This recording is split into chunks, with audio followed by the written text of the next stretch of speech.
with our Department of Surgery. We're very fortunate to have a very collaborative relationship with them. In the PGY 2-year, our residents spend time covering the floor as well as the endourology suite, spending time on consults, spend 1 month doing ambulatory surgery as well as open skills to keep their open skills sharp throughout their the beginning of their training, and also go to the VA again to serve our veterans. In the PGY 3-year, our residents spend some time on the andrology and urologic health, otherwise known as AUH, to perform some general urology as well as andrology and infertility. They get some initial taste of minimally invasive surgery on the MIS month, where they start to learn the essentials of working the console with the robot and the basics of minimally invasive surgery. We also have a night float system, which really, I think, adds significantly to the quality of life for our residents, who then subsequently don't have to take as much call during the day and during the weekdays and weekends. Our PGY 3s also start getting introduced to pediatric urology, and then they return to the VA. In the PGY 4-year, really the bulk of their minimally invasive benign surgery is done, as well as endourology, where they spend time learning complex ureteroscopy and PCNLs. They finish out a few weeks of night float. They spend time with our neurourology and pelvic reconstruction group. And this year we're implementing a new float month, which is the opportunity for our PGY 4s to spend some time on off-service rotations in order to expand their clinical skills beyond just core urology. They finish their pediatric experience and they spend 3 months at St. Joe's. We've also made a few changes in the chief year. They spend time as a chief on the NPR service, quite a few months on oncology with a couple of different services at the University Hospital, lead the team at the VA, and now again we're going to implement 2 months at Chelsea. I just want to highlight our consult rates. Many of you probably are already familiar with this or have heard about this. This is really the brainchild of Dr. Julian Wan, who's one of my partners in pediatric urology. So he found several years ago that the readiness to go see consults wasn't really as high as it probably should be. So he decided to make it a little friendly competition. And over the years, you can see that the number of consults has steadily climbed. And I think a lot of that has to do with the fact that our residents are broken up into teams, and there's a little friendly competition that goes with seeing consults, and a lot of pretty sweet prizes that go along with that at the end of the year as well. So it's a lot of fun. And every year we get to look forward to the names that our chiefs pick for their teams. We have a very high number of faculty here, so upwards of 30, and he mentioned 50. I think that includes some people with joint faculty positions. But you can see the breakdown here from from oncology. We have some big name people, some excellent teachers, excellent surgeons. So I won't spend too much time talking about that, except for the fact that because there's so many people, it's split up into three different oncology services, and so each of the chiefs and 2 chiefs and a fellow will be separately chiefing that service. From the benign side, again, really good spread of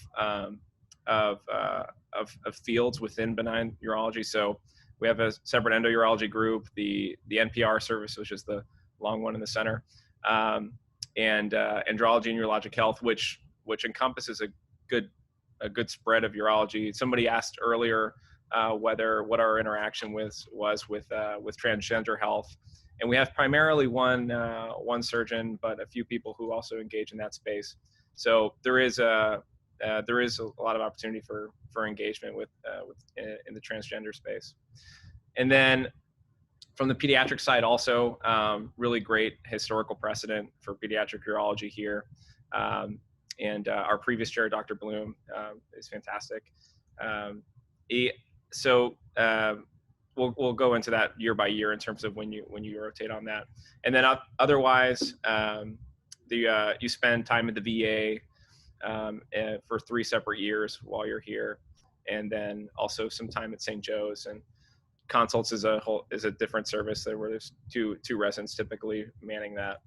But your first year, you do get to spend a good amount of time. It's actually more so than the past year for the incoming PGY1s. But you'll get to do mainly floor work, as well as spend a good amount of time doing endoscopic surgery in our OR26, which is a very fast-paced, high-intensity endoscopy room. But it's great. You get a lot of really early exposure to the plethora of endoscopic cases. So doing stone surgeries, doing TRBTs, TURPs, all that good stuff. And it really helps to advance your skills rapidly in the first 2 years, so that by the time you're going into your third year, you feel like you can manage most endoscopic cases. There are opportunities also within that 6 months. There's some float months wherein you get to do as a first year bedsiding in the robotic surgeries, and sometimes that does. And oftentimes, as long as you're committed and ready, you're able to get some time on the robot as well. Also, sometimes in some time in clinic where you can get into some of the different subfields and start to engage with some of the faculty there. With regards to general surgery, again, 6 to 5 months or 6 to 7 months with general surgery. This has changed a little bit in terms of what you'll be covering, probably for the better. We previously were not covering like colorectal, for example, but that'll be a change now. And I'd say compared to urology in general, that the general surgery months are probably, they on average, they feel a little bit easier. We work hard when on the urology service, but again, you're treated, I guess what I mean to say is you're treated very well as a general surgery intern. In terms of fairness, it's like malignancy is like non-existent here in this program. So I know that's different institution to institution, but you're treated well. So your second year, you're moving on to just all urology. You do cover the floor with that lower 26 combo for about 3 months this year. And I guess it'll be the same for the next group coming in. The blocks are a little different, but that's not super important to talk about right now. So you'll cover that floor or 26-month VA, which is a great experience where you can get really kind of flap your wings and see people in clinic and have good continuity of care for that period. You'll spend 3 months doing consults, which is a really fantastic experience. And then as well as the 3 months, the other 3 months are really great in terms of getting early exposure to big cases and also more smaller outpatient surgeries. The open surgery month in particular is great. I mean, the focus really is for you to get more comfortable opening and closing, and the faculty are all on board with really getting you involved and making sure that when you go into the next, when you become a senior resident, that this isn't something that you feel like you haven't had the opportunity to do. So in terms of PGY 3 year, so there's you can see the breakdown here. You go back to the VA, do night float, which is just to spend a moment talking about that. In terms of call coverage, and I will talk about call in a second again, but there's a dedicated night float resident who covers consults and calls overnight for a period of 2 months. And so the consults overnight and the inpatient care overnight are split up like that, which is, I think, great from a quality of life standpoint. This is also the year in PGY 3 when you first start rotating through pediatrics.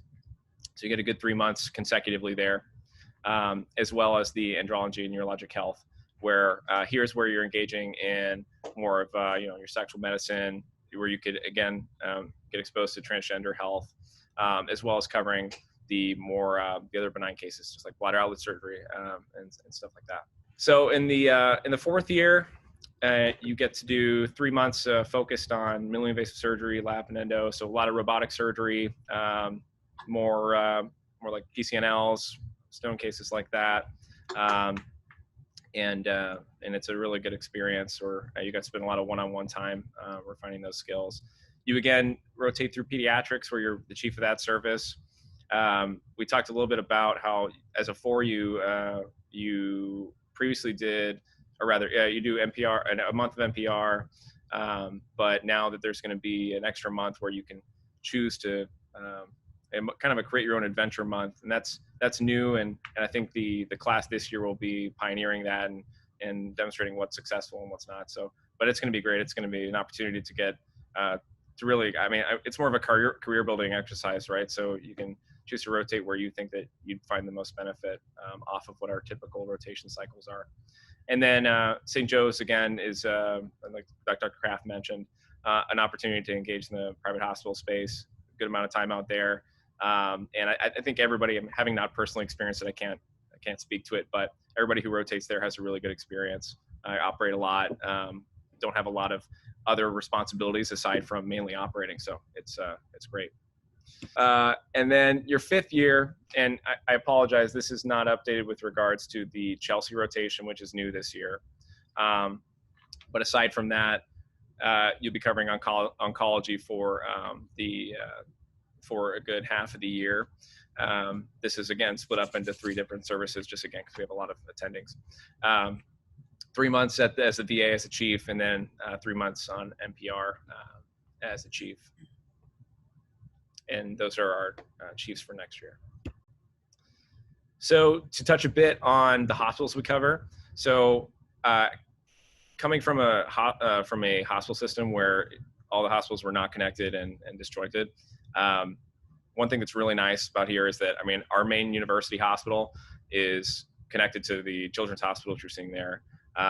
And the majority of the work you're going to do is within this same edifice. So it's really easy to be able to get to work and be able to go between the hospitals. But also if you're doing consults overnight, it's not that difficult to cross cover. The VA is also very close by. I'll show it on the next slide. But it's, again, really easy to drive there. It takes less than 5 minutes, and just across the Huron River. St. Joe's is also not too far in Ypsilanti down the road, probably like 15, 20, something drive. Yeah, 20, 25. But pretty easy to get there. Here's just a map explanation of what I was just saying. So that's the Huron River, which is beautiful, runs right through the medical center. And the VA is right across the river. Let's talk a little bit about the call schedule, which I alluded to earlier. So when you're splitting between general surgery and urology, you do take 24 hours on gen surge, but and you get a post call day there, so it's not too bad. And with regards to urology, you don't do any overnight call, and you do cover some weekends. You do also have golden weekends as well where you're not working, so it's a good mix. And overall we're not pushing you into obliterating duty hours. The second year is where you start to take overnight home call for the inpatient service. So it's different for us who had 4 people in our class and others who have 5 people in our class, but truthfully it's really not too bad. You get on average 3 weekends off a month, which you can do a lot with that in terms of quality of life. This is where you'll have those months of night float where you're covering consults overnight and taking in phone calls.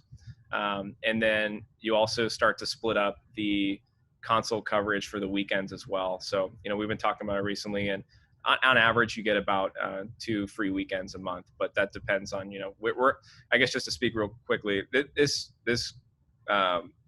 program in general is really good about covering each other's backs. So, whenever somebody needs wants to get both weekends for a vacation or needs help because, some emergency happened or they need to see family, we've never had any issues in terms of getting somebody to cover something. And then the 4th year, you do also have a month of night float, and then you'll also help cover weekend consults.